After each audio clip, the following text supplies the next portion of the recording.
ঝুমার মুখ থেকে ঝাঁপি সত্যটা বের করতেই দীপ খুব রেগে গেল আর দীপ থানায় গিয়ে অফিসারকে সঙ্গে নিয়ে ইনকাকে অ্যারেস্ট করিয়ে দিল। হ্যাঁ বন্ধুরা, এমনটাই দেখা যাবে। বিস্তারিত জানতে ভিডিওটিকে লাইক দিয়ে চ্যানেলটি সাবস্ক্রাইব করে দেখতে থাকুন। গল্পের শুরুতেই দেখা যাবে কোর্ট থেকে যখন ঝাঁপি ছাড়া পায় তখনই ফেরার সময় নীলুর সঙ্গে দেখা হয়ে যায়। তখনই নীলু ঝাঁপির সঙ্গে কথা বলতে আসলে দীপ খুব রেগে যায় আর বলে, ঝাঁপি এখনও তো লজ্জা হয়নি? তুই এখনও ওই দত্তদের বাড়ির সবার সঙ্গে কথা বলার চেষ্টা করছিস? তুই ওদেরকে আর বিশ্বাস করিস না।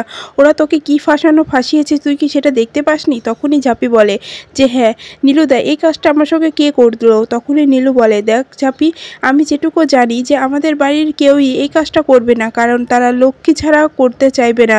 তারা এটা খুব মানে, তাই আমি নিশ্চিন্তে বলতে পারি এটা আমাদের বাড়ির কেউই করেনি। তখনই ঝাঁপির মাথায় সে বুদ্ধিটা আসলো যে সেখানে তখন দত্তদের বাড়ির কাজের মেয়ে ঝুমা ছিল। তখনই ঝাঁপি বলে, আমি জানি এই কাজটা কে করেছে। তখনই দীপ বলে, কে করেছে জানিস? তুই এখনো চুপ করে আসিস কেন ঝাঁপি? তখনই ঝাঁপি বলে, আমাকে এখনই বস্তিতে যেতে হবে। তখনই দীপ বলে, বস্তিতে কেন? কি হয়েছে? বস্তিতে যাবি কেন? তখনই দেখা যায় ঝাঁপি বলে, এই কাজটা করেছে ঝুমা। আমি দেখেছি তখন ঝুমা ওখানে ছিল আর আমার এদিকে কেমন যেন তাকাচ্ছিল। আমি নিশ্চিত ঝুমা এই কাজটা করেছে।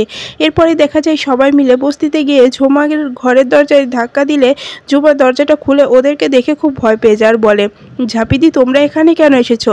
আর তোমরা সবাই এখানে কেন? আমি কি করেছি? তখনই দেখা যায় ঝাঁপি বলে, তুই কি করেছিস তুই কি জানিস না? বুঝতে পারছিস না? তুই মিথ্যা কথা বলে পার পেয়ে যাবি এমনটা কথা ছিল না। তুই মিথ্যা কথা বলে পার পাবি না।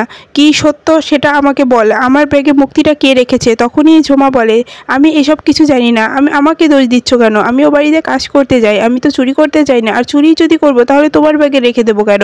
তখনই ঝাঁপি বলে, সেটাই তো বড় বিষয়। তুই এটা কেন করেছিস, কার কথাই করেছিস সেটা আমাকে বলতে হবে। এরপরে দেখা যায় ঝুমা ঝাঁপিকে ধাক্কা দিয়ে ওখান থেকে পালিয়ে যাওয়ার চেষ্টা করে। তখন ঝাঁপিও পিছনে দৌড়াতে থাকে। এরপরে দেখা যায় সামনে দীপ এসে দাঁড়ায় আর ঝুমাকে ধরে ফেলে আর বলে, ঝুমা পালিয়ে যাবি কোথায়? সত্যটা বলে দে, না হলে কিন্তু তোকে থানায় দিয়ে দেবো। তো তুই আর কখনো থানা থেকে ছাড়া পাবি না। সত্য কথা বলছি, বলে দে।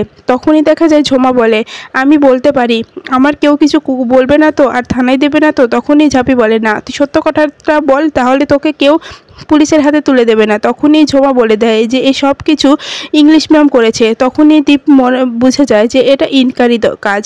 তখনই দীপ বলে, আমি ইনকাকে ছাড়বো না। ইনকাকে কঠিনতম শাস্তি দেব।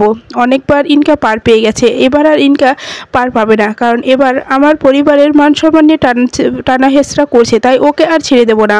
এরপরে দেখা যায় পুলিশের কাছে গিয়ে দীপ ইনকার নামে কমপ্লেন করে আর এফআইআর করেও আসে। এরপরে দেখা যায় পুলিশ সঙ্গে নিয়ে দীপ ইনকাদের বাড়িতে যায় আর সেখানে গিয়ে ইনকাকে ডাকে আর ইনকে এসে দীপকে বলে, কি হয়েছে? তুমি এখানে কেন? দীপ কি হয়েছে বলো আমাকে। তখনই দীপ বলে, তুমি কি করেছো তুমি জানো না? তুমি বারবার অন্যায় করে পার পেবে এমন তো কথা না। তখনই ইনকার মা আসে আর বলে, কি হয়েছে দীপ, তুমি আমার মেয়ের সঙ্গে এমন কেন কথা বলছো? তখনই দীপ বলে, আমি আপনার মেয়ের সঙ্গে কীভাবে কথা বলবো? ও যে বারবার অন্যায় করছে, এবার আর ওকে ছাড়বো না, ওকে শাস্তি পেতেই হবে। এরপরে এই ইনকা খুব ভয় পেয়ে যায় আর তখনই অফিসার বলে, আপনাকে অ্যারেস্ট করলাম, কারণ ঝাঁপি ম্যাডামকে হ্যারেস করার অভিযোগে আপনাকে অ্যারেস্ট করলাম। আপনার প্রতি অভিযোগ দিয়েছে দীপ সরকার। দীপ যদি আপনার থেকে এই অভিযোগ উঠিয়ে নেয় তাহলে আপনি ছাড়া পাবেন, না হলে নাই। এরপরে ইনকা বলে, দীপ তুমি ভুল করছো, তুমি ওর কথায় আমাকে এরকম করে পুলিশের হাতে দিতে পারো না। তখনই দেখা যায় দীপ বলে, তুমি যাকে দিয়ে এই কাজটা করিয়েছো ঝুমা, সেই আমাদেরকে সব কিছু বলে দিয়েছে। তুমি টাকার লোভ দেখিয়ে ঝুমাকে দিয়ে এই কাজগুলো করিয়েছো, তাই তোমাকে আর এবার ছাড় দেওয়া যাবে না। এরপরে দেখা যায় যে অফিসার ইনকাকে ধরে নিয়ে যায় আর এদিকে ইনকার মাও খুব রেগে যায় আর বলে, আমার মেয়ের সঙ্গে এমন কিছু হবে আমি সেটা ভাবতে পারছি না। আমার মেয়ের সঙ্গে এমন হতে পারে না। দীপ আমি তোমাকে ছাড়বো না। তুমি ওই মেয়েটার জন্য আমার মেয়েকে এভাবে অপমান করতে পারো না, পুলিশের হাতে তুলে দিতে পারো না। আমি তোমাকে ছাড়বো না, তুমি অনেক বড় অন্যায় করে ফেলেছো। তখনই দীপ বলে, আমি কোনো অন্যায় করি নাই। আপনার মেয়ে যে অন্যায়টা করেছে সে তার শাস্তি আমি নিজ হাতে দিলাম। ওর বারবার ঝাঁপিকে হ্যারেস করার চেষ্টা করে, বারবার ঝাঁপিকে বিপদে ফেলার চেষ্টা করে, তাই এবার আর আমি ওকে ছাড়বো না। ওকে শাস্তি পেতেই হবে। ওকে যদি এবারও পার পেয়ে যায় তাহলে ও এর থেকে বেশি অন্যায় কিছু করতে যাবে। এজন্য ওকে এবার শাস্তি পেতেই হবে। এরপরে দেখা যায় ইনকা বলে, দীপ তুমি ভুল করছো, কিন্তু তুমি আমাকে পুলিশের হাতে তুলে দিতে পারো না। তখনই দীপ রেগে যায় আর পুলিশ অফিসারকে বলে, পুলিশ অফিসার আমার সামনে থেকে ওকে নিয়ে যান, ওকে দেখে আমার খুব রাগ হচ্ছে।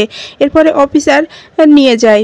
এরপরেই দেখা যায় ঝাঁপি দীপের কাছে গিয়ে বলে যে তোমাকে অনেক ধন্যবাদ, তুমি আমার জন্য এত কিছু করলে। তখন দীপ বলে, আমি তোমার জন্য এত কিছু করিনি, আমার পরিবারের সম্মানটা জড়িয়েছিল, আর দত্তদের বাড়ির সঙ্গে আমাদের যে ঝামেলাটা বেড়েছে এটা আরও বাড়িয়ে যাচ্ছিল, এজন্যই আমি এই সব কিছু করলাম।